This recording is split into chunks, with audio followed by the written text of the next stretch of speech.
Welcome to live study 05 એટલે કે મિત્રો તમારું હાર્દિક સ્વાગત છે આપણી યુટ્યુબ ચેનલમાં. જે કોઈ મિત્રો બાકી હોય એ ચેનલને સબસ્ક્રાઈબ કર્યા વગર એ પહેલાં તો સબસ્ક્રાઈબ કરી દેજો, અને નહીં કરતા એ પણ ભાઈઓ સબસ્ક્રાઈબ તો કરી જ દેજો. ચાલો તો આજે અન્ય સ્ત્રોતમાં સુધારા વિશે આપણે અભ્યાસ કરીશું, એટલે એના પ્રશ્નોત્તરી કરીશું. નીચે મેન્શન કરેલી છે આપણી ઇન્સ્ટાગ્રામ આઈડી, એમાં ફોલો કરી લેજો જો તમે ઇન્સ્ટાગ્રામ વાપરતા હોય તો. ના વાપરતા હોય તો ઇન્સ્ટાગ્રામ ડાઉનલોડ કરવાની જરૂર નહીં. ચાલો તો આપણે વધારે મોડું ના કરીએ અને ચાલુ કરીએ. સ્ક્રીન પર છે પ્રશ્ન નંબર 1. જે પાક આપણને વર્ષા ઋતુમાં ઉગાડીએ છીએ તેને કયો પાક કહે છે? ઓપ્શન આપેલો છે. એ રવિ પાક, બી ખરીફ પાક, સી શિયાળુ પાક, ડી ઉનાળુ પાક.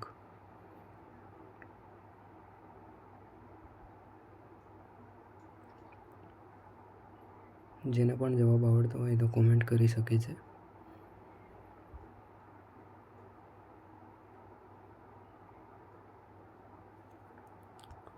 અહીંયા જવાબ આવે છે ઓપ્શન બી ખરીફ પાક. પ્રશ્ન નંબર 2. ખરીફ પાક. નીચે આપેલા વિધાનમાંથી યોગ્ય વિધાન પસંદ કરો. એટલે આમાંથી યોગ્ય વિધાન પસંદ કરવાનું છે. ઓપ્શન એ જૂનથી શરૂઆત થઈ ઓક્ટોબર મહિના સુધી થાય છે.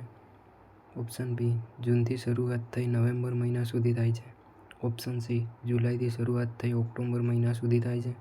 ઓપ્શન ડી જુલાઈથી શરૂઆત થઈ નવેમ્બર મહિના સુધી થાય છે. એટલે કે ખરીફ પાકનો સમય દર્શાવ્યો છે કે કયા મહિનાથી લઈને કયા મહિના સુધી આ પાક થાય છે.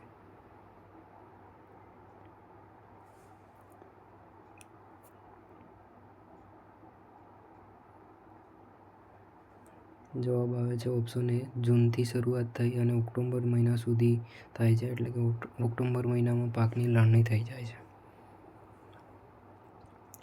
પ્રશ્ન નંબર 3. નવેમ્બરથી એપ્રિલ મહિના સુધી ઉગાડવામાં આવતા પાકને કયો પાક કહે છે? ઓપ્શન એ ખરીફ પાક, ઓપ્શન બી રવિ પાક, ઓપ્શન સી ચોમાસુ પાક, ઓપ્શન ડી જાયદ પાક.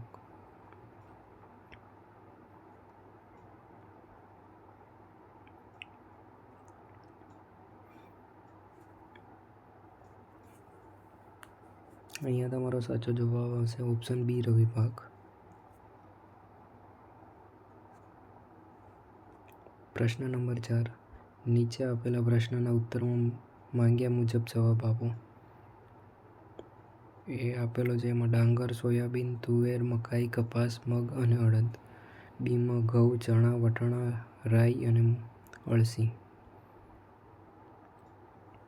ઓપ્શન આપ્યો છે. ઓપ્શન એ રવિ પાક, ઓપ્શન બી ખરીફ પાક, ઓપ્શન સી એ ખરીફ પાક, બી રવિ પાક, ઓપ્શન ડી આપેલ પૈકી એક પણ નહીં. અહીંયા કયો પાક કઈ સિઝનમાં થાય છે તે દર્શાવ્યું છે, કઈ ઋતુમાં થાય છે.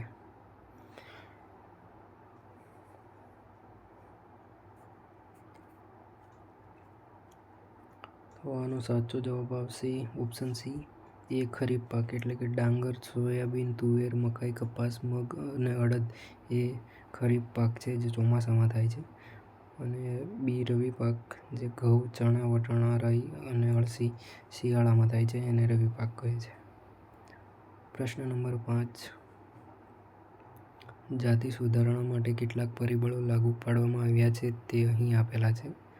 એટલે કે બિયારણનું સુધારણ કરવા માટે જે પરિબળો આપેલા છે તે ઓપ્શન એ વધુ ઉત્પાદન, ઓપ્શન બી જૈવ અને અજૈવિક પ્રતિરોધકતા, ઓપ્શન સી ગુણવત્તામાં સુધારો, ઓપ્શન ડી વ્યાપક અનુકૂળતા. અહીંયા યોગ્ય પસંદ કરવાનો છે આપણે.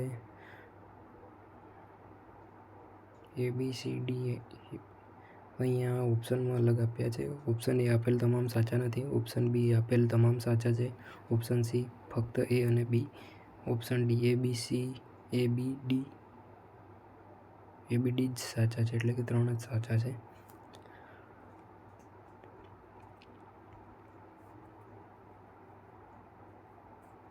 ચાલો તો આનો જવાબ દેખીએ આપણે. ઓપ્શન બી આપેલ તમામ સાચા છે, એટલે કે જે પરિબળો આપ્યા છે એ તમામ સાચા છે. એ બી સી ડી ચારે ચાર સાચા જ છે. મિત્રો જે કોઈ બાકી હોય એ સબસ્ક્રાઈબ કરવાનું એ પહેલાં સબસ્ક્રાઈબ કરી દેજો. પ્રશ્ન નંબર 6. વનસ્પતિ માટે કેટલા પોષક તત્વોની આવશ્યકતા પડે છે? વનસ્પતિ એટલે કે કોઈ બી પ્રકારની વનસ્પતિ લઈ લો તમે, એને કેટલા પોષક તત્વોની આવશ્યકતા પડે છે? Option A 15, option B 14, option C 16, option D 17.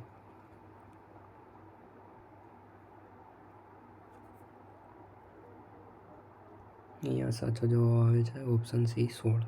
16 પોષક તત્વોની જરૂરિયાત હોય છે. પ્રશ્ન નંબર 7. વનસ્પતિને પ્રાપ્ત થતા પોષક તત્વો વિશે યોગ્ય વિધાન પસંદ કરો. ઓપ્શન એ હવામાંથી કાર્બન અને ઓક્સિજન, બી પાણીમાંથી હાઇડ્રોજન, સી 13 પોષક તત્વો ભૂમિમાંથી પ્રાપ્ત થાય છે. ઓપ્શન ડી આપેલ તમામ સાચા છે.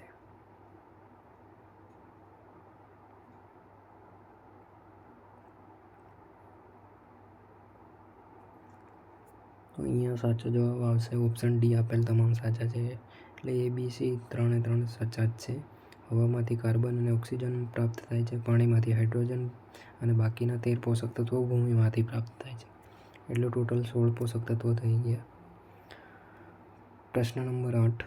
સેન્દ્રિય ખાતર. નીચે આપેલ વિધાનમાંથી ખોટું વિધાન શોધો. સેન્દ્રિય ખાતર વિશેની ખોટું વિધાન શોધવાનું છે. ઓપ્શન એ સેન્દ્રિય ખાતરમાં કાર્બનિક પદાર્થોની માત્રા ઓછી હોય છે. સેન્દ્રિય ખાતરને પ્રાણીઓના મળ અને વનસ્પતિના કચરાના વિઘટનથી તૈયાર કરવામાં આવે છે. ઓપ્શન સી સેન્દ્રિય ખાતર જમીનને પોષક તત્વો અને કાર્બનિક પદાર્થોથી સમૃદ્ધ કરે છે. ઓપ્શન ડી ભૂમિની ફળદ્રુપતામાં વધારો થાય છે. અહીંયા ખોટું વિધાન શોધવાનું છે.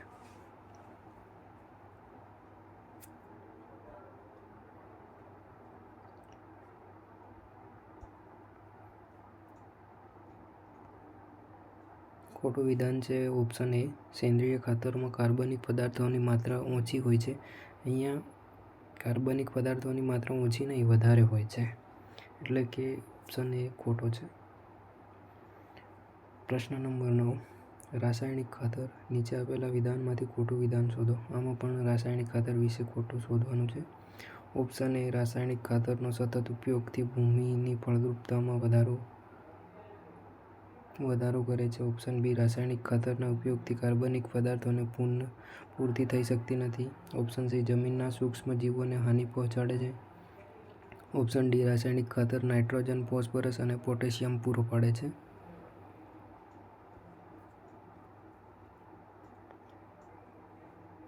અહીંયા ખોટું વિધાન શોધવાનું છે. જો તમને આવડતું હોય તો કમેન્ટ કરો મિત્રો. ચાલો આનો જવાબ જોઈએ. ઓપ્શન એ ખોટો છે. રાસાયણિક ખાતરનો સતત ઉપયોગથી ભૂમિની ફળદ્રુપતામાં વધારો કરે છે. એટલે રાસાયણિક ખાતરનો ઉપયોગથી ભૂમિની ફળદ્રુપતામાં વધારો કરે છે. વધારો નહીં, અહીંયા ફળદ્રુપતામાં ઘટાડો થાય છે રાસાયણિક ખાતરનો ઉપયોગથી. એટલે કે ઓપ્શન એ ખોટો છે. પ્રશ્ન નંબર 10. અન્ન સંગ્રહમાં કયા જૈવ કીટનાશકનો ઉપયોગ થાય છે? ઓપ્શન એ હળદર, ઓપ્શન બી લીમડાના પાન, ઓપ્શન સી ફક્ત બી, ઓપ્શન ડી એ અને બી બંને. અનાજ સંગ્રહવા માટે જે કંઈ નાખવામાં આવે છે, તો અહીંયા ઓપ્શનમાં 2 હળદર આપ્યું છે અને લીમડાના પાન. તો ચાલો જવાબ જોઈએ આનો. એ અને બી બંને આવશે. હળદર બી નાખવામાં આવે છે અને લીમડાના પાન બી. પ્રશ્ન નંબર 11. 2 અથવા 2થી વધારે પાકને એકસાથે એક જ ખેતરમાં ઉગાડવામાં આવે છે તેને શું કહે છે? એ મિશ્ર પાક, બી આંતરપાક, સી બાહ્ય પાક, ડી ઉપર પૈકી એક પણ નહીં.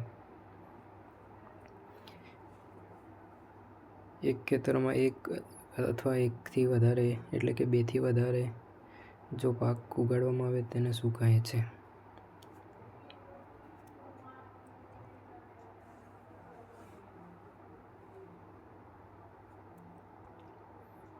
જવાબ આવે છે મિશ્ર પાક. એટલે કે એક કરતાં વધુ પાક ઉત્પાદન કરવામાં આવે, જેમ કે ચોમાસામાં લઈએ મકાઈ અને સોયાબીન એવી રીતે મિશ્ર બંને પાક જોડે લેવામાં આવે છે.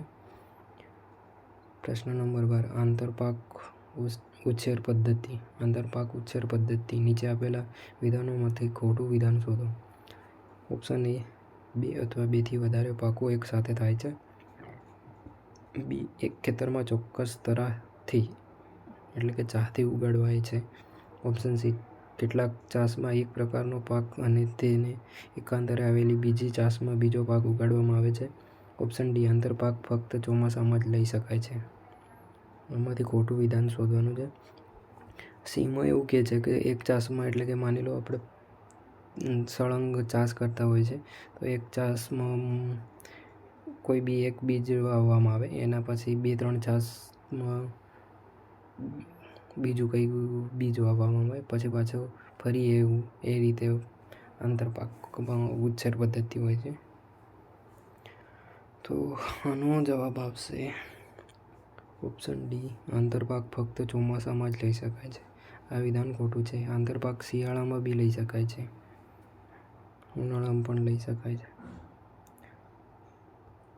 પ્રશ્ન નંબર 13 સામાન્ય રીતે કીટક જંતુઓ વનસ્પતિઓ પર આક્રમણ કરે છે. નીચે આપેલા વિકલ્પો પૈકી ખોટો વિકલ્પ શોધો. ઓપ્શન એ તે મૂળ, પ્રકાંડ અને પર્ણોને કોતરી નાખે છે. ઓપ્શન બી વનસ્પતિઓના વિવિધ ભાગોમાંથી કોષરસ ચૂસી લે છે. ઓપ્શન સી તે પ્રકાંડ અને ફળોમાં છિદ્ર કરી નાખે છે. ઓપ્શન ડી ઉપર આપેલ તમામ ખોટા છે. જે કીટકો પડે છે વનસ્પતિ ઉપર તે શું કરે, તેની અસર શું થાય છે તે દર્શાવ્યું છે. આમાંથી ખોટું શું છે તે શોધવાનું છે.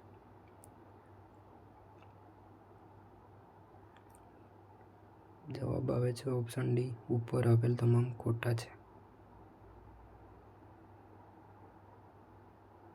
ઉપર આપેલ તમામ ખોટા નહીં મિત્રો, સાચા જ છે. આપણો ઓપ્શન ડી એ જવાબ ખોટો છે એટલે ઓપ્શન ડી આવશે. બાકી ઉપરના આપેલા એ તમામ સાચા જ છે એટલે ઓપ્શન ડી ખોટો વિકલ્પ છે. પ્રશ્ન નંબર 14 ખેતીના પાક ઉત્પાદનને વધારવા માટે કઈ ક્રાંતિ થઈ હતી? ખેતીના પાક ઉત્પાદન વધારવા માટે જે ક્રાંતિ થઈ તેના વિશે. ઓપ્શન એ શ્વેત ક્રાંતિ, ઓપ્શન બી પીળી ક્રાંતિ, ઓપ્શન સી હરિયાળી ક્રાંતિ, ઓપ્શન ડી ગ્રીન ક્રાંતિ.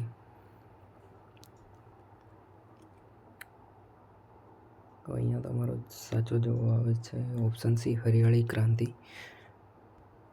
પ્રશ્ન નંબર 15 શ્વેત ક્રાંતિ કઈ વસ્તુના ઉત્પાદનમાં વધારો કરવા માટે થઈ હતી? ઓપ્શન એ ઈંડાના ઉત્પાદન માટે, ઓપ્શન બી મત્સ્ય ઉદ્યોગ માટે, ઓપ્શન સી ખેતીના ઉત્પાદન માટે, ઓપ્શન ડી દૂધના ઉત્પાદન માટે.